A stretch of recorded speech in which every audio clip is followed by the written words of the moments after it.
a Mirando Lejos, muy buenas noches. En este editorial voy a abordar dos temas que creo que son de fundamental importancia. En primer lugar, hemos recibido la noticia, vía la prensa brasileña, de que en la reunión de negociación Lula-Santiago Peña, la delegación paraguaya estaba muy bien preparada, pero la delegación brasileña estaba impreparada, o sea, no se preparó para el evento, tanto así que, según las versiones periodísticas brasileñas, el presidente Lula censuró la conducta de su canciller y de su ministro de Hacienda. Pero más allá de esa conjetura, nosotros felicitamos que el Paraguay tenga una posición. Creo que hay que destacar algunas cuestiones que son de fundamental importancia. En primer lugar, dos presidentes, el paraguayo y el brasileño, habiendo caducado el anexo C del Tratado de Itaipú y existiendo la posibilidad de que se pueda renegociar todo el Tratado de Itaipú para beneficio de los dos países, para darle continuidad a una integración energética en lo que hace a la producción que vuelva a durar 50 años. No se pueden reunir solamente para hablar de la tarifa. La tarifa, en mi época, cuando yo era director de la Itaipú, se resolvía, como decíamos, ahí abajo, entre los funcionarios de la ANDE de Itaipú y los funcionarios de Itaipú Brasil con Electrobras. Y era un estirón, y había que aflojar, había que estirar, pero no puede ser el motivo de debate, de un encuentro presidencial, la tarifa. Creo yo que, y valoro la actitud del gobierno paraguayo de llevar una posición. No sabemos, el problema es que no sabemos cuál es la posición. Y yo creo que eso es un error. Ya lo hemos dicho en varias ocasiones. El secretismo diplomático es un error para nosotros los paraguayos. No nos conviene. Los paraguayos tenemos que tener conocimiento público de qué es lo que se va a negociar en Itaipú y por cuánto tiempo va a durar el acuerdo al cual logren consensuar el presidente Lula y el presidente Santiago Peña. ¿Qué pasa cuando nos avanza en una negociación? Se dilata los efectos. Esto se tuvo que haber negociado en el 2023. Ahora nos enteramos que Brasil todavía, supuestamente, cosa que yo no creo, Brasil sí tiene posición, no informó a su presidente. ¿Cuál es el efecto de esto?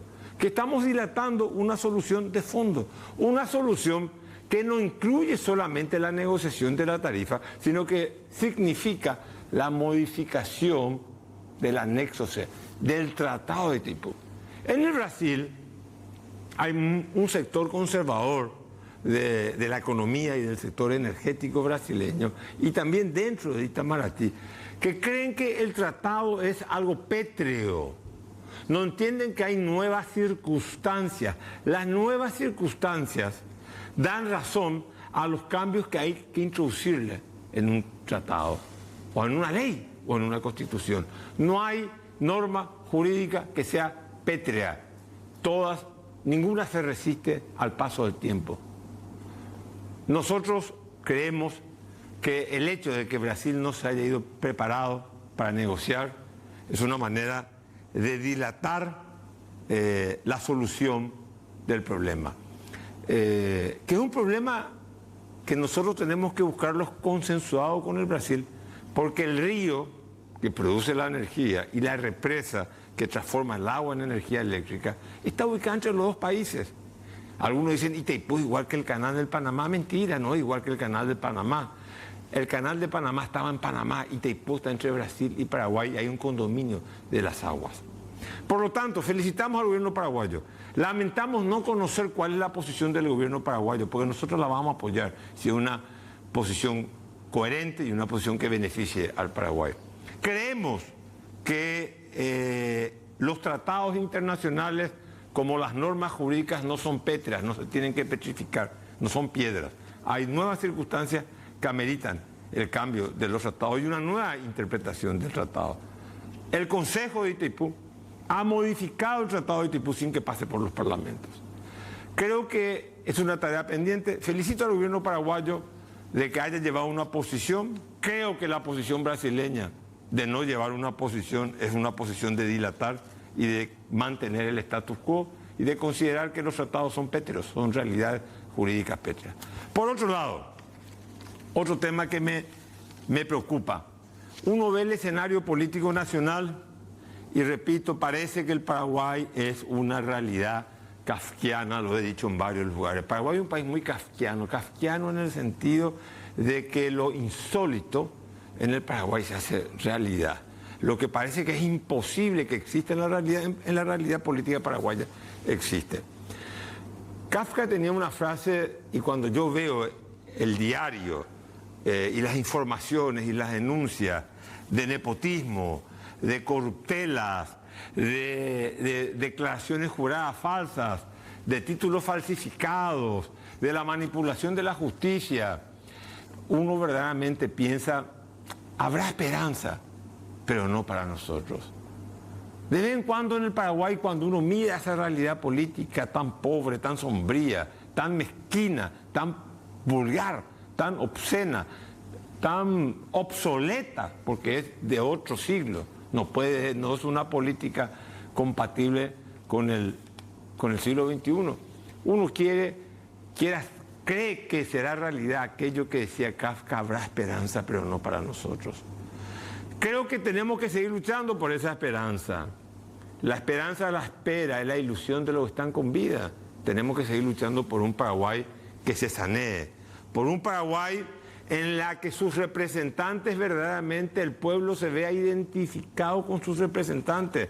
Es una fractura democrática cuando el pueblo paraguayo o cualquier sociedad no se identifica con sus representantes.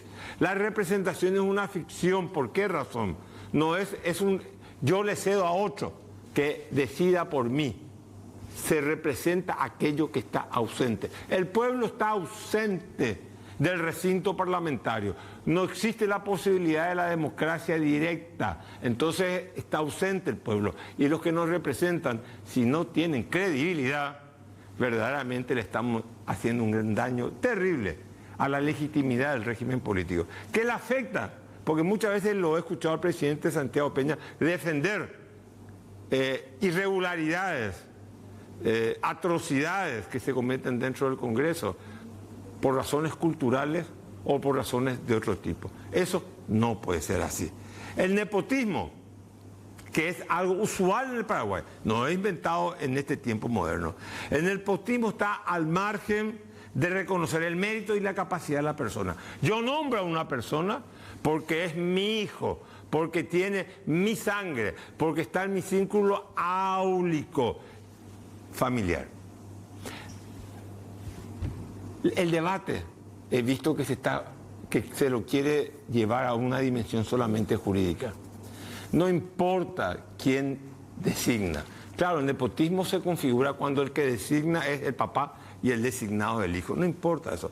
El nepotismo es una carencia moral, ética. El nepotismo nos está demostrando que lastimosamente la sociedad paraguaya, la sociedad política paraguaya, no está fundada en valores éticos.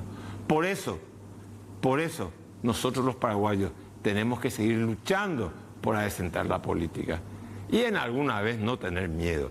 Jesucristo echó a los mercaderes del templo a cadenazos. Aquellos que no están dispuestos a honrar el juramento de ser representante del pueblo deben ser echados y se deben ir a su casa. Enseguida, con el arquitecto Gustavo Massi, polémico, agudo, pero dice cosas muy, muy interesantes y muy próximas a la realidad.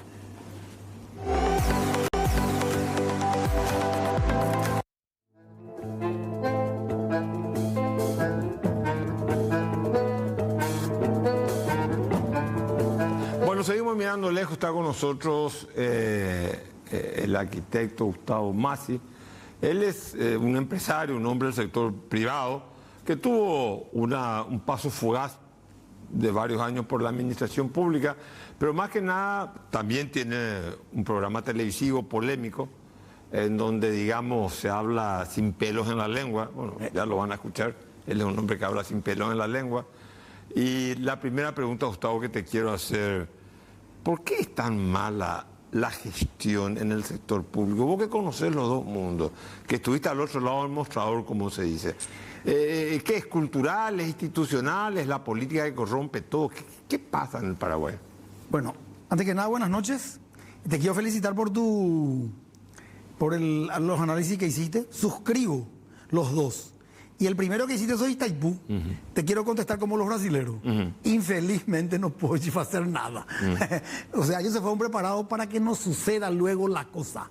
A mí no me van a venir a engañar. Yo pienso igual que O sea, entonces, a partir de ahí vamos a empezar a hablar de lo que me preguntaste. Bueno. Pero vos pensás que también que fue una manera de dilatar. Este es un show de Brasil, Itamaraty. Yo estuve en Itamaraty, yo conozco Itamaraty. Itamaraty está preparado para todo. O sea, a mí no me van a venir con la cantinela y con ese cuento. Ellos no quisieron hablar, ellos no quisieron plantear. Entonces, pero yo le felicito al gobierno paraguayo que se fue preparado por primera vez en la historia del Paraguay. Porque siempre nos hemos ido cabizbajo. Y ahora yo creo que es para felicitar al presidente de la República y al equipo que acompañó esta delegación. Pero digamos, ¿vos crees que fue una actitud dilatoria? Lastimosamente no conocemos qué va a plantear el Paraguay. Y Itaipú es un bien de todos nosotros. Pero tengo una pequeña...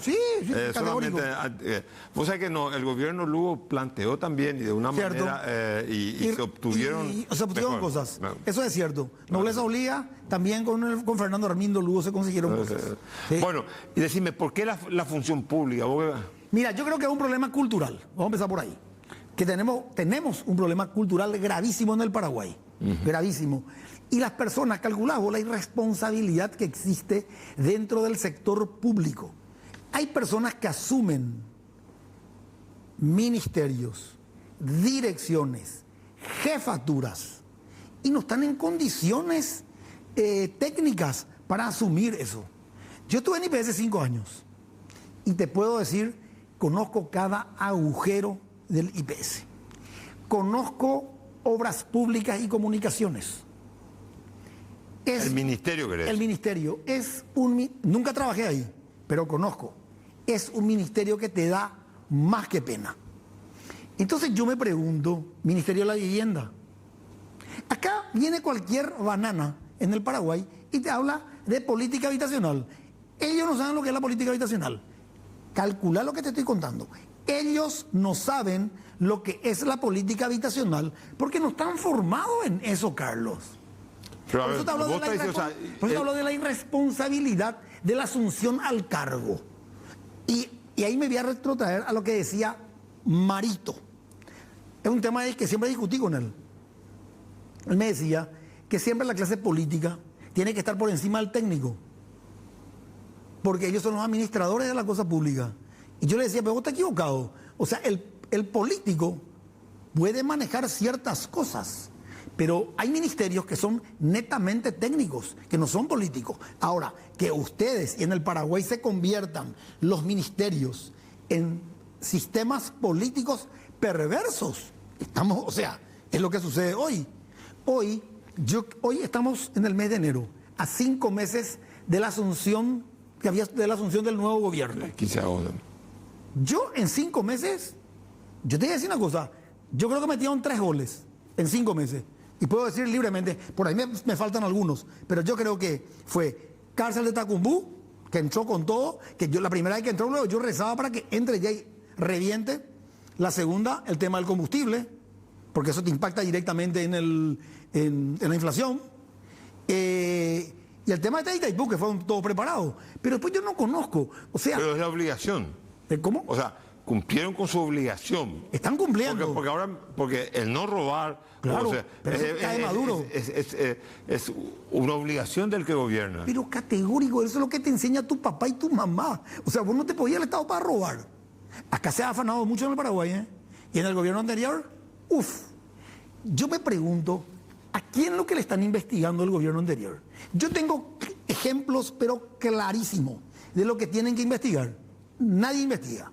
Te pregunto una pregunta. ¿A vos te parece que el hecho de que asuma un nuevo gobierno y no investiga a los que hipotéticamente robaron, eso alimenta la cultura de la corrupción? Categórico.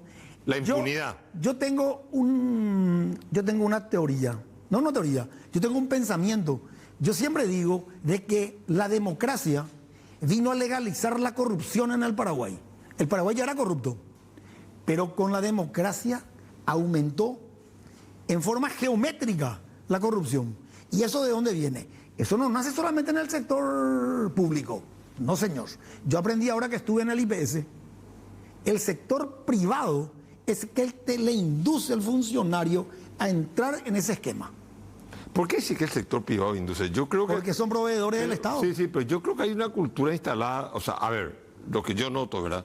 O sea, yo eso no acepto que son inducidos. Yo creo que o sea, que lastimosamente se instaló en la cultura política de los políticos, no de la sociedad, digo de los políticos, porque la sociedad interpela eso, que yo hago política para ser rico. Sí. Para acumular dinero. ¿Cierto? Y yo llego haciendo en la escala del sector público y en muchos casos tengo que usufructuar las prerrogativas del cargo. No, yo no creo que sean inducidos por el sector. O sea, el sector privado puede ser cómplice definitivamente. Pero categórico. Eso está correcto. O sea que la gente del sector privado, o sea, los poderes fácticos que tenemos acá en el Paraguay, que son los que manejan muchas instituciones y muchos esquemas de trabajo, son los que nos permiten y quieren entrar en la competencia libre, igualdad de oportunidades para todos. Yo te puedo recitar, Ministerio de Obras Públicas, por ejemplo, asumió este gobierno, esta pobre chica que está como ministra, yo te digo una pobre chica, porque para mí no tiene experiencia, ni no tiene idea. Pero para ser una mujer capaz. Te voy a explicar. No sé qué es capaz para vos. Yo te voy a contar lo que es capaz. Tú acá respondí a todas las preguntas del consorcio. Sí, pero la pregunta que vos le hiciste, vos no tenés la repregunta. No, puede ser que no, ¿verdad? Pero... Y yo te voy a contar por qué. Porque ella no quiere entrevistarse conmigo. Porque yo tengo la repregunta. Porque, por ejemplo, ella, por ejemplo, no investigó ningún caso de corrupción del gobierno que se fue dentro del Ministerio de Obras Públicas. Licitaciones. El 99% de las licitaciones del Ministerio de Educación en el gobierno de Mario Abdo Benítez fueron protestadas. El 99%. Pero educación me está diciendo. Perdón, de Obras Públicas.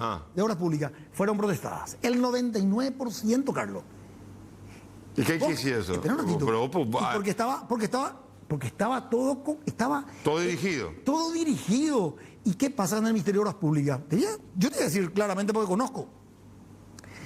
Hay una claque... Pero dirigido, pues yo no recibí ninguna obra pública. ¿Vos recibiste? Yo sí. Bueno, yo no recibí nada. O sea, ¿Recibí obra pública en qué sentido? No, en ese sentido. Vos sí que fue dirigido. ¿Dirigido a quién? Y entre ellos se arma... Acá hay empresas que manejan el ministerio. Acá hay como 2 empresas que manejan el Ministerio de Obra Pública. Sí, señor. Si vos te fijas en los corredores bioceánicos, ¿sabes? Si vos no entrabas en el esquema de las 2 empresas, de cuánto era la garantía que vos tenías que poner para que te otorguen la obra. El 100% de tu obra. ¿Atendés? Y ahora sale la licitación, ese gobierno de Marito. Ahora, ellos sacan la licitación del APP de la Ruta 1. De 5 consorcios, 4 son empresas paraguayas ligadas con los brasileros, con empresas que tuvieron y metidas en el lavallato. Calcula lo que te estoy contando. Todas las protestas que se hicieron, este gobierno, esta administración, dejó pasar por alto. Pero tampoco, abrina la cancha. Todo el mundo tiene derecho a trabajar. ¿De qué estamos hablando? O sea, vos sí que el esquema, te pregunto para entenderte, para que la gente entienda, el esquema de contrataciones públicas del Ministerio de Obras Públicas beneficia a las empresas grandes en detrimento de las pequeñas empresas o consorcios pequeñas empresas. Hay algunas de las empresas grandes les elimina a las medianas y ni te cuento a las chicas. Las chicas no pueden crecer. Les pegan por la cabeza, ustedes no pueden crecer. Y a las medianas, atender el llamado a licitar. Te voy a contar un caso nomás. Dice que vos tenías que tener 3 tramos de 100 kilómetros para ofertar. O sea que si yo venía con una empresa que había hecho 500 kilómetros, no podía entrar. Porque tenía que tener 3 de 100. Pero vos te imaginas, o sea, escriben todos esos disparates que te ofenden. O sea, ponen la vara muy alta para que la gente... No ponen la vara muy alta. Ponen la vara de acuerdo a la medida de las empresas para que puedan calificar y ofertar. Así hacen. O sea, que sea un grupo pequeño de empresas. Obviamente. Van a ofertar 5 empresas nomás. Y te pregunto, ¿y esas empresas ¿Tienen algún maridaje político con grupos políticos o es solamente que van y sobornan al ministerio? Te pregunto. ¿Vos le escuchaste alguna vez protestar públicamente al presidente de la Cámara Vial, al presidente de la Capaco, por estos llamados dirigidos? Yo nunca le escuché. Perdón, ¿quiénes son ambos? ¿El presidente de la Capaco quién es? Es el ingeniero Guillermo Mas. Guillermo. Y el presidente de Cavialpa, el ingeniero Paul Sarubi. Ajá. Yo nunca le escuché a ellos protestar por los llamados a licitación. Nunca. Ni en el gobierno de Mario tampoco. Jamás. Nunca escuché, nunca vi que golpeen la mesa. Yo me tuve que ir a una audiencia pública cuando se llamó a licitación para el hospital, escúchame bien, de Coronel Oviedo y de Encarnación. 2 elefantes blancos son. Acá pues la gente cree que hacer hospitales es lo mejor que te puede pasar. No, tenés que saber qué tipo de hospital vas a hacer y hacia dónde vas a ir y cómo vas a manejar y cómo vas a sostener. Esas son las cosas que tenés que manejar. O sea, hacer un hospital no es muy fácil. Yo un hospital te hago con el ojo cerrado. O sea, hice 27, calculá, en la gestión que estuve. Hacer un hospital no es nada difícil, pero no entienden cómo van a hacer. No saben luego. ¿Vos llegaste a escuchar hablar del Sistema Único de Salud con esta administración que entró? No. Y no hablan. ¿Sabe por qué no hablan? Porque no entendéis. Y entonces, ¿qué dice? Vos sí tampoco la ministra de Salud entiende su trabajo. No entiende un huevo, atendeme. Y espérame, la ministra de Obras Públicas tampoco. Tampoco entiende. Atendeme.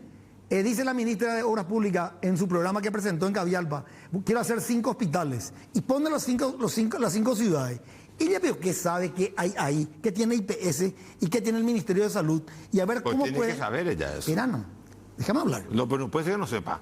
Mi rey, si supiese, no hubiese dicho la boludez que dice. Porque yo tengo que juntarme con IPS y con Salud para ver en el lugar. Por ejemplo, en San Pedro. ¿Qué tiene en San Pedro? Y IPS que tiene 40 camas. Vos que tenés de Salud y yo no tengo ninguna. Bueno, veamos cómo podemos hacer y cuál es la necesidad del departamento para ver qué tamaño de hospital vamos a hacer. Claro. Entonces le dicen, no, vamos a hacernos acá vamos a hacer 5 hospitales. 5 elefantes blancos vamos a hacer. Esa es Encarnación. Ese es un elefante blanco, pero enorme. Eso es una aberración. El llamado a licitación ya fue una trampa. Te pregunto, ¿por qué Obras Públicas hace hospitales cuando funciona? Y porque el Ministerio de Educación no tiene la infraestructura, los recursos humanos para llevar adelante. ¿Y el Ministerio de Salud? No tiene los recursos. ¿No tiene? No tiene. Entonces Obras Públicas... No vaya a creer que el Ministerio de Obras Públicas también tiene. El Ministerio de Obras Públicas no tiene personal para hacer fiscalización de rutas.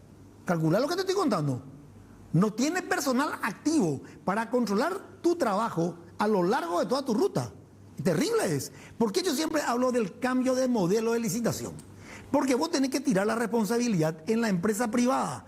Y de acuerdo a la ley, vos le tenés que marcar su responsabilidad y tiene que tener 4 patas, el llamado a licitación, para todos.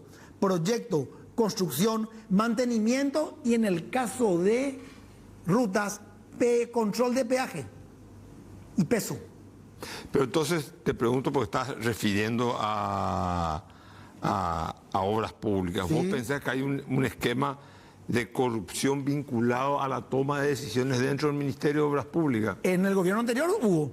¿Y ahora? Y ahora no estoy viendo la luz al final del túnel porque esta señora no me muestra con qué claridad se va a manejar en este llamado a licitación que está haciendo de la ruta 1. No hay claridad en su manejo. Entonces, ¿qué puedo pensar? ¿Por qué sí que no hay claridad? Y está dirigido el pliego. Si vos te fijas en el pliego y miras... O sea, vos solamente 4 empresas paraguayas pueden... Le eliminaron a todos por A, B, C de motivo, fuera de acá. O sea, eso es lo que yo digo. ¿Por qué es lo que ganas? Te pregunto, haciendo de abogado del diablo, ¿y una empresa pequeña puede...? Ni en pedo no puede entrar. Pero ¿tiene la capacidad técnica? No, para... una empresa pequeña no. Pero si se juntan 3 medianas, sí. Por ejemplo. Después te ponen un nivel de facturación. O sea, yo cuando estuve en IPS, te hace un paralelismo. Yo decía, había que construir tal hospital. Una de las exigencias básicas era que vos me demuestres que vos eras empresa constructora.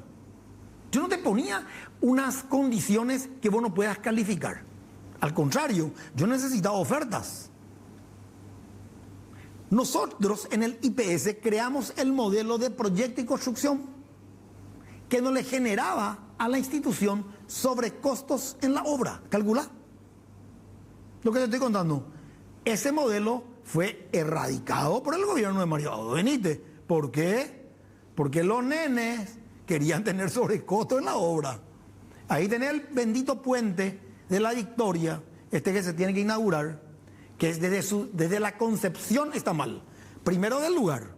Segundo, el diseño, mal, aplazado. Tercero, sobrecosto.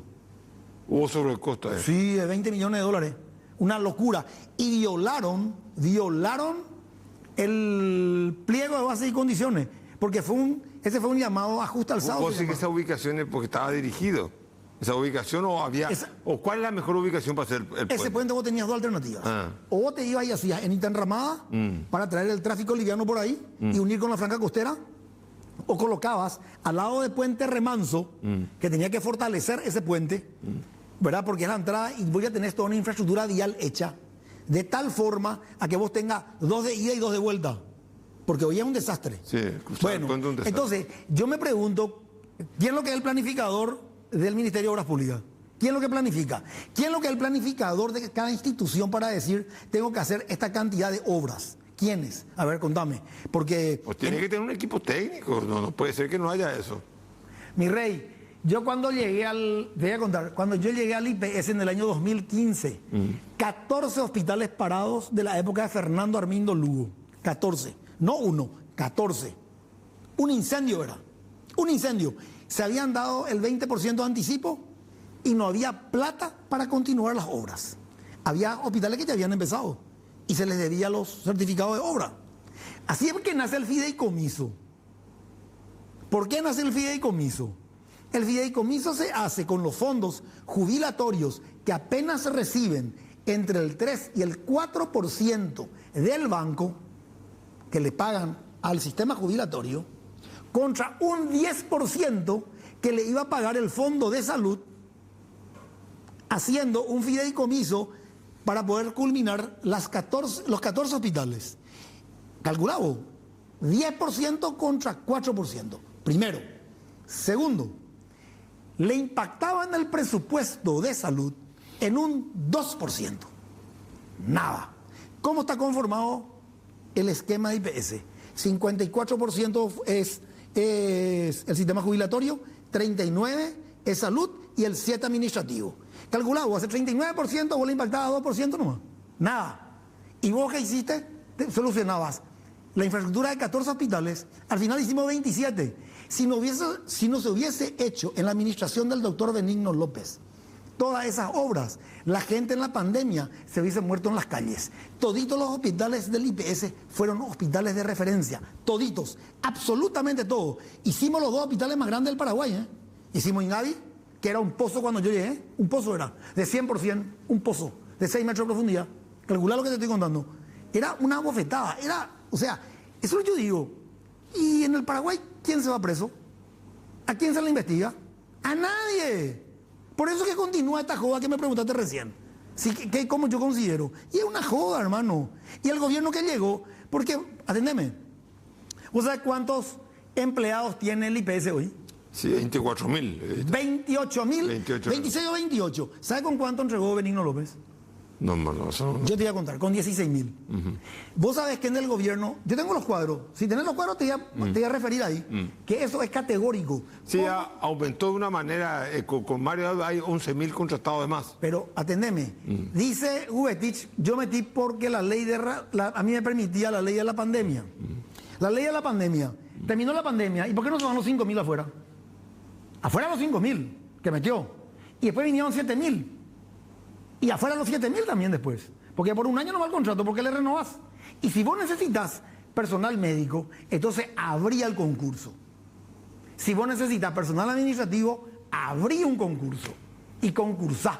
Eso es nomás lo que yo digo. No vaya a meter por la ventana. No vaya a meter debajo de la tierra. No la vaya a sacar así debajo de la tierra como si fuera una hortaliza, ¿verdad? Y le ponen un cargo. Porque en Dovaley, no entendéis. Eso es nomás lo que yo digo. Y vos fíjate allá lo que dice. El rubro 100 y el rubro 350, cuando en el año 2015, el rubro 100 es pago al personal. 47% del presupuesto, de 1.186. El rubro 350 es insumos medicinales, 28%. Y fíjate cómo fue bajando hasta llegar al año 2018 que entrega Benigno López el IPS y se nivela en 32% el gasto del personal y el 31% en gastos medicinales. ¿Qué quiere decir eso? Que vos tenías cubierto, o sea, vos invertiste en medicina. De nuevo, en el gobierno Maritos ya se ve 46-32. Ah, claro, ahí disparó 46-32, 48, y ni te cuento en el año 2021. Entonces, ¿a qué voy? Quiero hacer un O sea, se gastaba 48% personal y 28% en medicamentos. Claro, se apuntó al personal. Se gastaba en personal. Por eso responde a una lógica política de reclutar clientela política. Y bueno, hermano, y vos le dejaste al asegurado No, su pues te medicamento. pregunto, ¿es así? Claro. Es así. Así Bueno, mismo. tenemos que irnos. Arquitecto Gustavo Masi, muchísimas gracias. Poco, demasiado mucho tengo que hablar. No, te vamos a volver a invitar, no te preocupes. Tenés muchas cosas que contarnos. No, yo lo que quiero ver, y hablando un poco de esto, es la claridad del manejo de este nuevo gobierno.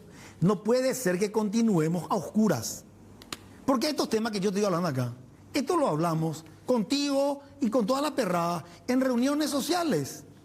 Pero ¿qué pasa? Aparece el otro día o quién la mitad, o que ya la mitad, porque cada uno tiene algún contrato con el Estado, entonces no le quieren decir. Como yo no le debo nada a nadie, y con la verdad no ofendo ni temo, yo le puedo decir todo lo que sé y todo lo que quiero a quien quiero, pero yo hablo con la verdad, porque yo no miento, Como esto diría, es irrefutable. O sea, terminamos con una frase de Santo Tomás Aquino: y conoceréis la verdad, y la verdad os hará libre. Así mismo. Volvemos ya con Carlos Morínigo, IPS, otro tema candente.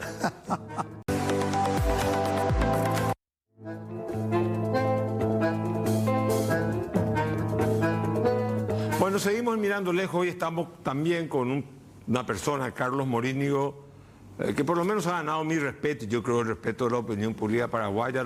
Primero fue ministro 6 meses, los meses finales del gobierno de Horacio Carter, digamos, le tocó administrar el final de una etapa, pero en la pandemia levantó su voz de protesta por la insuficiencia que existían en el INERAM. Fue un médico combativo, estuvo ahí al lado de los pacientes, y ahora está en el IPS y se lo nota denunciar una cantidad de irregularidades que verdaderamente desfiguran y convierten IPS en una institución que verdaderamente nos tiene que dar ganas de vomitar y ganas de decir, pero ¿qué hacen con los enfermos paraguayos? He leído que denunciabas que había una suerte de industria de contratación, gente que ofrecía caro y vendía los caros. ¿Cómo fue eso? ¿Puede explicarnos? Bueno, la verdad, primeramente muchas gracias por la invitación a compartir en su programa. Nosotros hemos recibido con el señor presidente, el doctor Jorge Brites, un IPS con una corrupción única, con un mote del instituto más corrupto que hay en el Paraguay, con todos los déficits que trae esa institución, y nos pusimos un norte, un horizonte, un objetivo. Es el de recobrar la credibilidad del IPS, de sus asegurados, y brindarle a los asegurados del IPS la salud que merecen, tanto en forma preventiva como curativa. Ahora, entonces, Battaglia está aplazado para vos. Y yo creo que la administración anterior está aplazada. Y te pregunto, como decía el arquitecto, se escuchaban muchas irregularidades en la época de Battaglia. ¿Por qué no hay acciones penales para la persecución de las irregularidades administrativas, o si es que tipifican un delito penal para acabar con la impunidad, ¿verdad? Pregunto, si es que existe, doctor. Existe, doctor. Están los procesos establecidos, está en Contraloría. Todo lo que nosotros hemos presentado como administración nueva, el presidente ha presentado a la Contraloría, está siguiendo los procesos administrativos correspondientes. Esto yo creo que en breve saldrían ya todas las imputaciones y todo lo que tiene que ver con el tema de la administración anterior, que yo creo que está en buen camino, y una de esas fue justamente este tema de la denuncia de compra de contratos. ¿Qué eso es? Porque te escuché vos hablar, denunciar y medio también exigir que la justicia se involucre en ese tema. Cuando asumimos la responsabilidad de llevar el IPS adelante, lo primero que en el primer mes, desde la gerencia de salud, que lógicamente es la parte más sensible y misional del IPS, recibíamos denuncias anónimas en primer momento de compra de contratos, de compra de de nombramientos, de recategorizaciones. Y eso pusimos en conocimiento directamente al presidente del IPS, al doctor Jorge Brites, y a partir de ahí hemos recibido la indicación de recibir esas denuncias, y fue en septiembre donde hicimos una conferencia de prensa denunciando los primeros... ¿Y quién es Zulma Villalba? Zulma Villalba es una persona que hoy en día está imputada que estaba a cargo justamente de una red aparentemente de venta de contratos, de recaudatorizaciones, que era funcionaria. Pero ¿cómo vos vendés un contrato de trabajo? No entiendo yo eso. Y era una red de donde ella ofrecía como gestión. O sea, yo me obligo a conseguirte que vos seas contratado de IPS Así o mismo. nombrado, o que te recategorizo, logro tu ascenso. Mediante el pago de una cantidad X, y ahí empezaba el proceso, y en teoría esto ellos conseguían en meses. Vos me preguntabas, doctor, si anteriormente era así. En los pasillos, y era a conocimiento público que esto era una práctica normal, que hoy en día no se podía hacer más por los controles que se establecieron, y entonces pasó de ser una práctica normal a casos de estafa porque no podían cumplir con lo que prometían. Pero también te escuché a vos decir que hoy el IPS tiene 26.000 funcionarios, de los Así cuales es. creo 11.000 son contratados. Tenemos dentro de la gerencia de salud el 50%, 23.000 funcionarios somos en la gerencia de salud. El 50% es contratado y el otro 50% es nombrado. ¿Y el IPS cuántos funcionarios tiene en total? Y está por los 26.000 a 28.000 funcionarios. Y es cierto que en la época de Mario Abdo Benítez se nombraron o fueron contratados 11.000 personas. Según los informes que tenemos y los números, aparentemente eso ocurrió en estos últimos años en la contratación masiva de funcionarios, sobre todo durante la pandemia y pospandemia en época electoral, ¿verdad? O sea, digamos que de 16.000 que había antes pasaron a 11.000 en un periodo de 5 años. Probablemente es así, pero doctor, hay que aclarar lo siguiente. Hay lugares en donde existe exceso de recursos humanos, pero así también hay lugares donde nos falta recursos. Pero eso se debe porque hay una sobrepoblación de funcionarios administrativos y escasez de médicos. Se puede decir en hay comparación. médicos, pues yo me imagino en un sanatorio, lo más importante es que haya médico, enfermera. Totalmente. O auxiliares de la salud. Totalmente. Pero que no haya tantos contadores, que no hayan tantos abogados, que no hayan tantos, digamos, Nosotros, cantamañanas. Dentro de la reestructuración de IPS justamente era el análisis por servicio de la cantidad de recursos humanos y emitir informes de la redistribución de los mismos y los faltantes. Hoy en día yo te puedo decir con toda propiedad que estamos entrando, en plena epidemia, hay déficit de recursos humanos. ¿Pero dónde? ¿En el área administrativa o médica? En el área médica. Bueno, pero eso no se debe a que se contrató mucho en el área administrativa por razones políticas. Y la verdad que la parte administrativa, doctor, yo no manejo. Yo estoy en la parte de gerencia de salud. Yo te puedo hablar de la parte de blanco, que nosotros hemos recibido muchísimos recursos humanos, que también hemos descontratado ahora en este periodo una cantidad importante, alrededor de 600 recursos humanos que habían superpoblaciones en ciertos departamentos, ¿verdad? Pero la pregunta es, ¿el exceso de funcionarios administrativos no impide o no impidió que, porque me decís que en tu área de salud hay 50% médicos y 50% administrativos? ¿Para qué necesitas Y tanto administrativo? Probablemente, doctor, los gastos rígidos que son justamente el pago de salarios también impactan en el presupuesto de la institución, ¿verdad? Entonces, eso ya queda a cargo de justamente de la gerencia de cada departamento administrativo, de ver la necesidad de recursos humanos e ir quitando los recursos humanos que son innecesarios. ¿Y se va a hacer eso? Se está haciendo. Se está haciendo. Se está haciendo. ¿A cuánto se quiere, cuál es el objetivo meta en términos de funcionarios en el IPS? En ese sentido, doctor, nosotros somos muy técnicos en el área de la salud. Nosotros no podemos despedir por despedir. Se hace un análisis técnico por parte de la dirección de enfermería y por parte de la dirección médica en el análisis del personal que tenemos. Y cuando hay exceso y se puede redistribuir a zonas donde no hay, se hace. Pero si ya hay un exceso, se procede a la contratación. Ahora, los médicos se resisten a, por ejemplo, si no, acá en Asunción y en Central tenemos mucho, pero necesitamos tales áreas más lejanas. ¿Se resisten a movilizarse? De hecho, nosotros preferimos contratar y dotar de médicos locales en las instituciones que están en el interior. Y utilizamos hoy una estrategia muy válida, que es la telemedicina para los super especialistas, doctor. Decime, ¿qué opinás de ese contrato colectivo que es tan, digamos, establece tantos privilegios para los funcionarios públicos? Fue muy cuestionado por algunos sectores de la sociedad paraguaya porque implica aumentar el costo administrativo y no aumentar el costo de la salud. O sea, no hay para pagar medicamentos, pues sí hay para pagar, digamos, los cargos administrativos, las vacaciones. He leído que una persona estuvo ausente 133 días. Sí. Creo que fue una dama también, sí, si no estoy equivocado. O sea, ¿cómo se justifica todo ese derroche? Doctor, vos sabés que ese es un tema muy delicado porque son logros sindicales. Y hablando de sindicatos y todo lo que tiene que ver en el IPS, vos sabés que tenemos una cantidad de sindicatos importantes que tienen su peso dentro del IPS y son logros que ellos han conseguido en la administración anterior, que de hecho nosotros ahora con el diálogo que estamos teniendo con los distintos sindicatos estamos reglamentando muchas cosas que a nosotros nos parecen un poco exageradas o que van en detrimento de la salud de los asegurados. Entonces estamos en negociaciones y realizamos mesas de trabajo en forma continua con los sindicatos de manera a hacerles entender que no es que nosotros estamos buscando quitar los beneficios sindicales obtenidos. Pero estos no son beneficios adquiridos, son la consecuencia de un contrato colectivo nuevo.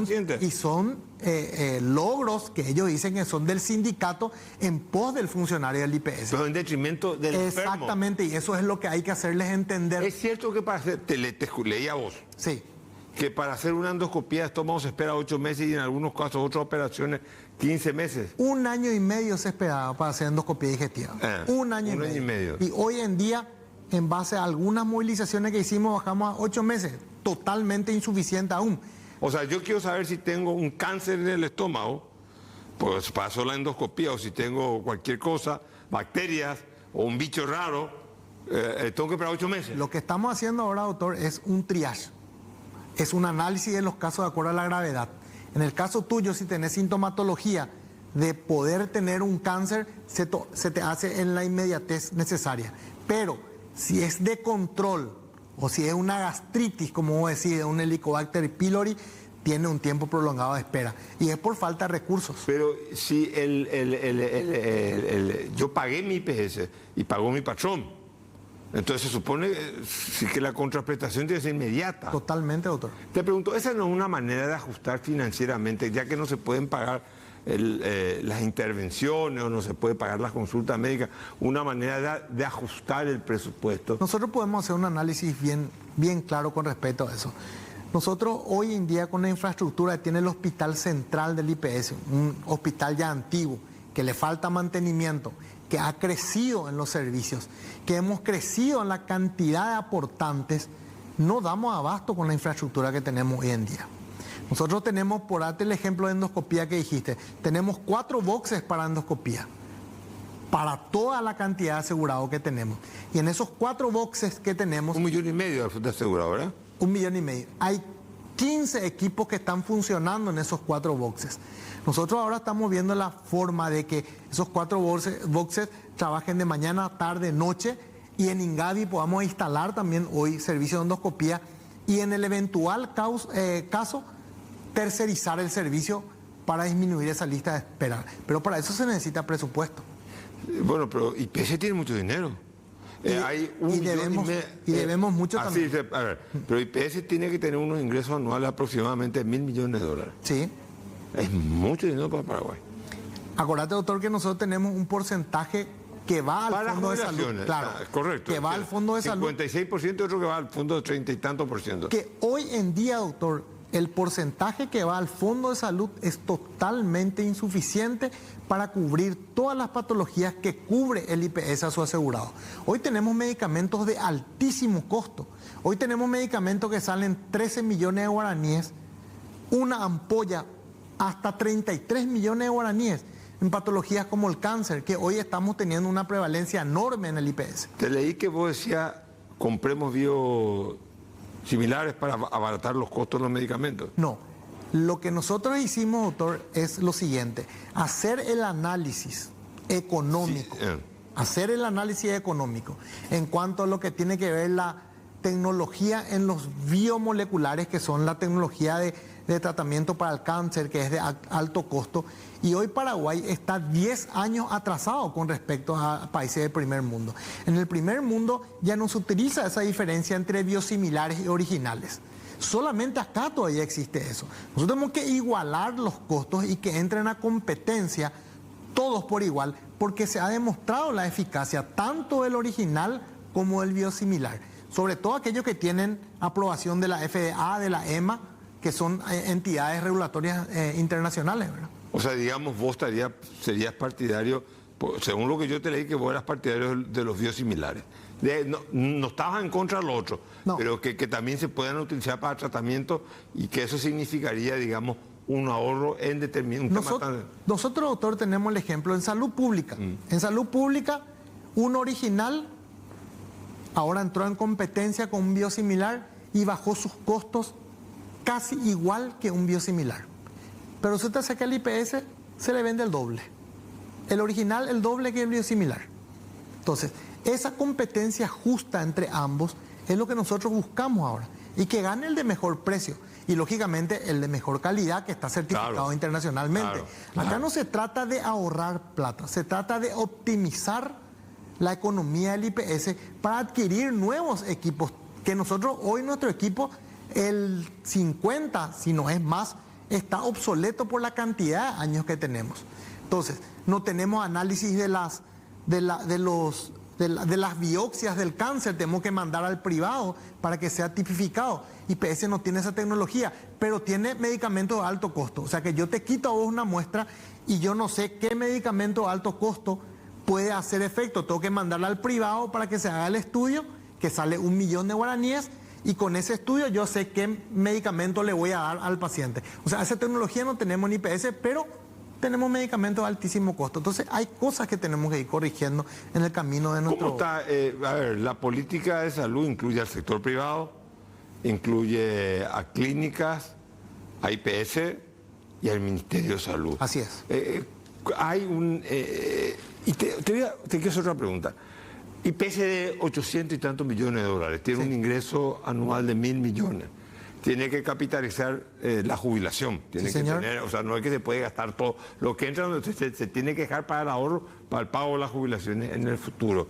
La pregunta que te quiero hacer, ¿qué medidas, por ejemplo, esto de no transferir más dinero de IPS al Ministerio de Trabajo, o por ejemplo, cooperación con el Ministerio de Trabajo para saber cuáles son las empresas que no pagan IPS? Hay un esfuerzo en eso. Totalmente. Para recaudar más realmente. O sea, porque yo acá, en este programa, le hice una pregunta al ministro de Economía hoy en día, Fernández Baldovino. No, IPS tiene plata, amigo. Nosotros vamos a resolver salud pública. IPS tiene que resolverse sola. Yo creo que nosotros necesitamos un fuerte apoyo del gobierno. No es que IPS tiene que verse sola. Acá nosotros tenemos una deuda muy pesada, que la gente que ha dejado esa deuda tiene que responder por esa deuda, punto 1. Punto 2. Responder como de su... Responder en el sentido de la mala utilización de los recursos. Eso está, está denunciado. Con sanciones penales en todo caso. Pero por supuesto, y tiene que hacerse y se tiene que tomar todo.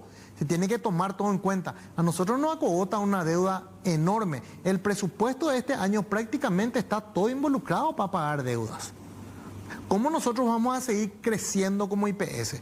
Necesitamos un fuerte apoyo por parte también del gobierno. Y sobre todo, hoy en día que estamos trabajando muy integradamente con salud pública, donde estamos viendo los departamentos donde hacemos las integraciones justamente para llegar a ese escenario de la salud universal, que es muy importante para nosotros.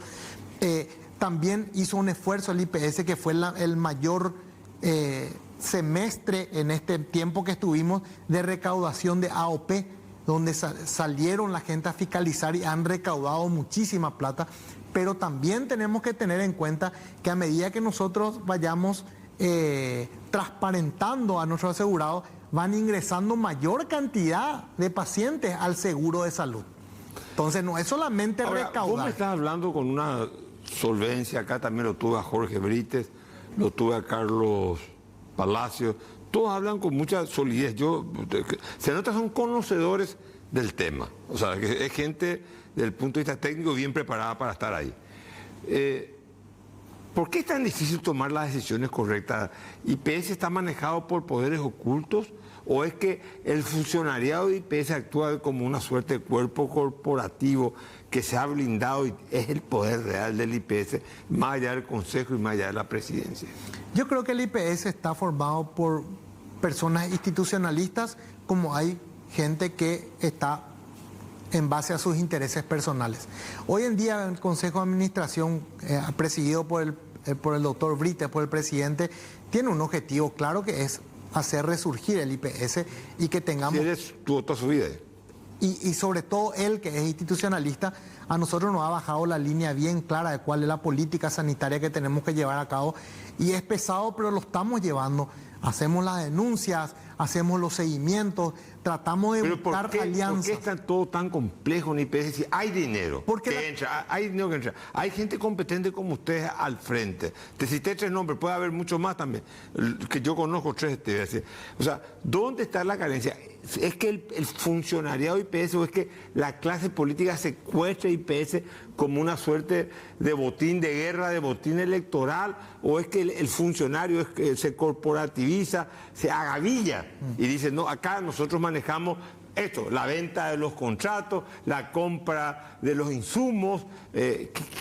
¿Cómo que un tema que está tan claro no se puede solucionar? La verdad, doctor, que como había dicho en un programa también, la corrupción se capilarizó en el IPS. Y va a ser un proceso largo y doloroso el tratar de transformar el IPS. Yo creo que en estos 5 meses en que nos toca estar a la cabeza del IPS, hemos dado muestra fehaciente de que queremos hacer bien las cosas y lo vamos a seguir haciendo. A veces chocamos con paredes que vos ni te imaginas. Me imagino. A veces te vas y chocas, pero te levantás otra vez y decís, bueno, vamos a seguir adelante. No podemos transformar en 5 meses una institución que viene en décadas, pero yo creo que IPS tiene los funcionarios capacitados, empoderados e institucionalistas para llevar adelante. ¿Hay mucha incidencia política todavía en el IPS? Existe incidencia política como en cualquier órgano del Estado. Las autoridades de IPS se hacen eco de la incidencia política, del ejercicio de la influencia, del tráfico de influencia, o se resisten. La verdad, doctor, que nosotros hablamos. Nosotros, vos sabés, vos tuviste también en cargos públicos. Uno recibe un pedido de un político X o recibe una presión. Nosotros apostamos siempre y sobre todo trabajamos en forma corporativa con el presidente y con el consejo, en donde nosotros vamos con la verdad, que es lo más importante, y dialogamos con los actores políticos, porque también necesitamos de ellos para sobrevivir. Es cierto que en IPS se hicieron hospitales faraónicos que hoy en día no tienen médicos, elefantes blancos, como le dicen. Tenemos hospitales que fueron inaugurados y que no podemos entrar por falta de pago, por ejemplo. Y por falta de pago a la constructora. Así es. Y en la hipótesis que se pudiera pagar, ¿habría médicos suficientes para atender a los asociados? Tendríamos que contratar unos cuantos y redistribuir otros. O sea, digamos que la construcción de hospitales no estuvo tampoco planificada de acuerdo a las necesidades, fue una cuestión de hacer, porque muchas veces se hacen obras públicas, los efectos de poder hacer negocio en paralelo. En los que nos tocó a nosotros hacer el análisis, los hospitales fueron construidos en forma correcta. Los montos, y por qué no se pagó, no le puedo decir, doctor, pero le digo, 12 de junio en Lambaré, que es un hospital nuevo, no podemos utilizar todavía su infraestructura por falta de pago. El hospital de Coronel Oviedo, que son hospitales, hermosos hospitales, el de Cazapá también, que tenemos que dotar de recursos humanos. Entonces, el IPS invirtió mucho. Tenemos el hospital que se está construyendo, el oncológico ahí detrás, que está en proceso de construcción. Entonces, son hospitales importantes que van a requerir recursos humanos y que vamos a tener que contratar, ¿verdad? Bueno, te felicito por tu trabajo, que siga esmerándote y luchando, como vos, y por la verdad y por la ética. Siempre te veo en posiciones que son confrontacionales contra la corrupción. Eso a mí me parece que es satisfactorio, hay que reconocerle eso a la gente. Una noche más, como diría mi querido amigo Humberto Ruin. Bosque Lago, el futuro es ahora. Amandau, cuando quieras, donde quieras. Garel Estructuras, Losarrap y prefabricados de hormigón pretensado. Urba Inmobiliaria, pon los pies sobre tu tierra. Memorial, cuando te olvides, acordate. Memorial. TLPSA, Terminales y Logística Portuaria. Shell, porque lo que cargas importa. Banco Familiar, el banco para vos. Para cada dolor hay un quitadol. Ello pues supe quitadol. Puerto Fénix, solución integral en servicio portuario. Asismed, toda la vida. Avon, calidad que une generaciones. Presentaron Mirando Lejos.